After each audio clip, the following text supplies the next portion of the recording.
Complete the next question. Select the correct option and write it in the comments. Subscribe to keep learning more maths with us. Have you considered how to solve this kind of problems? Did you know? More than 87% fails or make mistakes. At the end of the video, I explain the steps to find the answer. Look at the formula. Let's see the next example.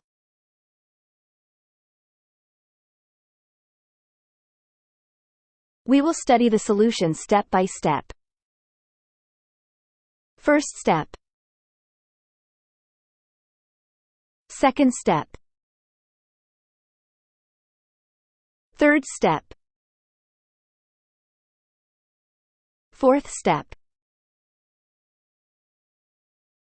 Therefore, the correct answer is the option A. Take a screenshot to save the solution.